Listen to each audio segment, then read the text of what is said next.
एक शतक पहले 1916 में पेरिस के बीच में ही भारत के सैनिक दस्ते हमारे सैनिकों के साथ आगे चले थे और वो हमें हमारे साथ ट्रेंचों में, खाइयों में और विश्व युद्ध के सारे मोर्चों पर लड़े थे कंधे में लाकर। और बहुत ही गर्व हुआ आज पंजाब रेजिमेंट को यहाँ पर देखकर पेरिस के दिल के में। हम एक ऐतिहासिक विश्वास के आधार पर आगे बढ़ रहे हैं और हम वैश्विक चुनौतियों का साथ समाधान ढूंढ सकते हैं। और जो G20 के शिखर वार्ता में उसकी कार्यसूची में होंगे।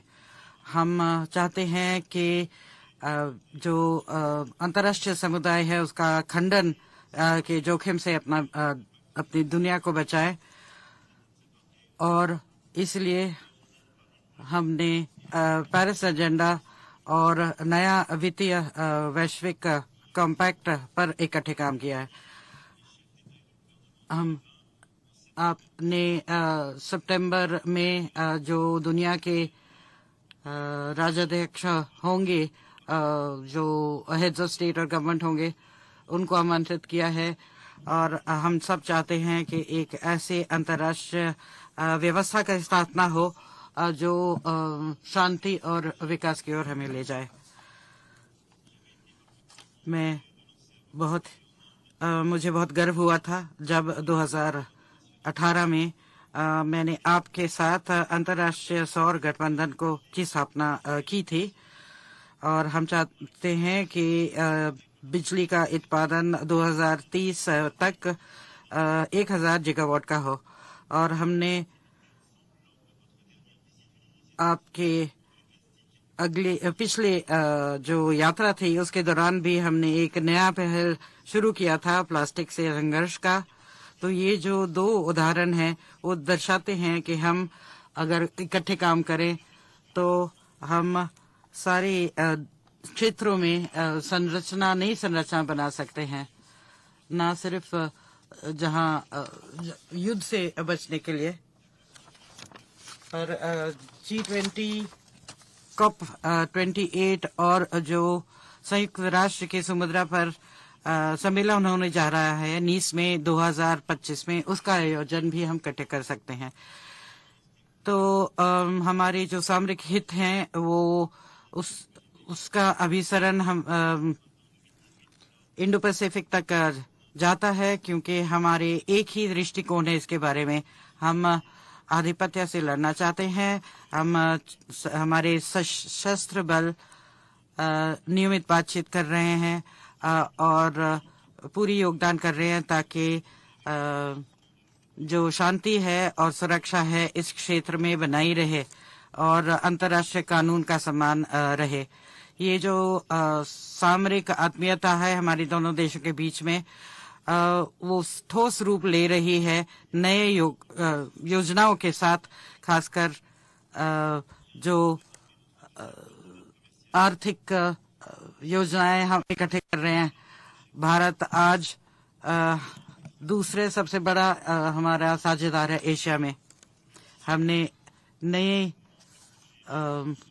कार्य क्षेत्र ढूंढे हैं जैसे कि स्टील, अंतरिक्ष, ऊर्जा, सिविल, न्यूक्लियर और टेक्नोलॉजी। ये जो नया स्थिति है जिसकी ओर हम अपनी द्विपक्षीय साझेदारी को ले जा रहे हैं, वो सिर्फ उन महिलाओं और पुरुषों की वजह से बना पाएंगे जो रोजाना इन संबंधों को जीते हैं, और उनमें से कई सारे आज रात के डिनर पर हमारे साथ आएंगे। और फिर हम युवा पीढ़ी को नहीं भूल सकते, क्योंकि भारत और फ्रांस में युवा ही आगे भविष्य की फ्रांस की छवि भारत में और भारत की छवि फ्रांस में इसको नया रुख देगी और उसको अब पुनर्निर्मित करेगी। 2025 में हमने सोचा था कि 20,000 फ्रांस के स्टूडेंट्स भारत तक पहुंचाएंगे और कोविड के बावजूद हम इस लक्ष्य को पा पाए हैं और हम समझते हैं कि यहाँ से 2030 तक 30,000 ऐसे स्टूडेंट्स को भेजेंगे और हमारे प्रयास इसकी ओर जाएंगे। और हम चाहते हैं कि जो युवा भारतीय फ्रांस में पढ़ने के निर्णय लेते हैं उनको आगे भी वहाँ अपने दिल के करीबी देश के में आने का मौका दिया जाना चाहिए। इसलिए हम अपना वीजा की नीति भी उसके अनुकूल बनाएंगे ताकि वो ये कड़ी बनाए रखे। हम चाहते हैं कि जो कोऑपरेशन शिक्षा के क्षेत्र में हो रहा है वो संस्कृति के क्षेत्र में भी बढ़ाएं ताकि संगीत, डांस और बाकी जो सांस्कृतिक क्षेत्र हैं उसमें भी साझा काम कर पाएं।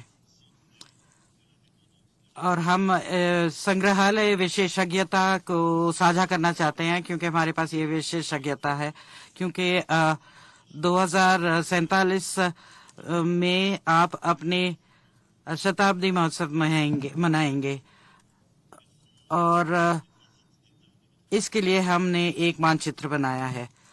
एक बार फिर आपको धन्यवाद देना चाहूंगा कि आप हमारे साथ यहाँ पर फ्रांस में आए इस खास दिन के लिए।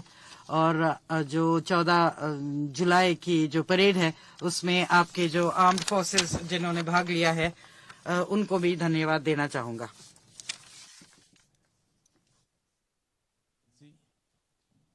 और मेरे प्रिय मित्र राष्ट्रपति मैक्रो, दोनों देशों के डेलीगेट्स के साथियों, नमस्कार। पेरिस जैसे खूबसूरत शहर में इस गर्मजोशी भरे स्वागत के लिए मैं राष्ट्रपति मैक्रो का आभार प्रकट करता हूं। फ्रांस के लोगों को राष्ट्रीय दिवस के लिए बहुत बहुत शुभकामनाएं भी देता हूं। यह दिवस विश्व में लिबर्टी, इक्वालिटी और फ्रेटर्निटी जैसे मूल्यों का प्रतीक माना जाता है। ये मूल्य हमारे दो लोकतांत्रिक देशों के संबंधों का भी एक महत्वपूर्ण आधार है। आज मुझे इस उत्सव में मुख्य अतिथि के रूप में शामिल होने का गौरव मिला। मुझे खुशी है कि इस अवसर की शोभा और गरिमा बढ़ाने के लिए भारत की तीनों सेनाओं की टुकड़ियों ने भाग लिया। भारतीय राफेल एयरक्राफ्ट का फ्लाई पास्ट भी हम सब ने देखा। हमारी नौसेना का जहाज भी फ्रांस के पोर्ट पर मौजूद था, यानी जल, थल, नभ। हमारे बढ़ते सहयोग की एक शानदार तस्वीर हमें एक साथ देखने को मिली। कल राष्ट्रपति मैक्रोन ने मुझे फ्रांस के सर्वश्रेष्ठ राष्ट्रीय पुरस्कार से सम्मानित किया। यह सम्मान 140 करोड़ भारतवासियों का सम्मान है। फ्रेंड्स, हम अपनी स्ट्रेटेजिक पार्टनरशिप की 25वीं वर्षगांठ मना रहे हैं। बीते 25 वर्षों के मजबूत आधार पर हम आने वाले 25 वर्षों के लिए रोड मैप तैयार कर रहे हैं। इसमें बोल्ड और महत्वाकांक्षी लक्ष्य निर्धारित किए जा रहे हैं। भारत के लोगों ने भी इस कालखंड में एक विकसित देश बनाने का संकल्प लिया है। इस यात्रा में हम फ्रांस को एक नेचुरल पार्टनर के रूप में देखते हैं। 2 दिनों में हमें आपसी सहयोग के सभी क्षेत्रों पर विस्तार से बात करने का अवसर मिल रहा है। आर्थिक संबंधों को और सुदृढ़ करना हमारी साझा प्राथमिकता है। Renewable energy, green hydrogen, artificial intelligence, semiconductors, cyber, digital technology जैसे अनेक क्षेत्रों में सहयोग बढ़ाने के लिए हम नए इनिशिएटिव्स की पहचान कर रहे हैं। भारत के यूपीआई यानी यूनिफाइड पेमेंट्स इंटरफेस को फ्रांस में लॉन्च करने पर समझौता हुआ है। हम दोनों देशों के स्टार्टअप और इनोवेशन इकोसिस्टम को आपस में जोड़ने पर बल दे रहे हैं। समान विचारधारा वाले देशों के साथ मिलकर हमें टेक्नोलॉजी सप्लाई चेन्स के लोकतांत्रिकरण के लिए लगातार काम करना चाहिए। क्लाइमेट चेंज और पर्यावरण सुरक्षा हमारी साझा और मुख्य प्राथमिकता रही है। इस दिशा में हमने पहले ही इंटरनेशनल सोलर अलायंस स्थापित किया था, जो अब एक मूवमेंट बन गया है। अब हम ब्लू इकोनॉमी और ओशन गवर्नेंस के रोडमैप पर तेजी से काम करना चाहते हैं।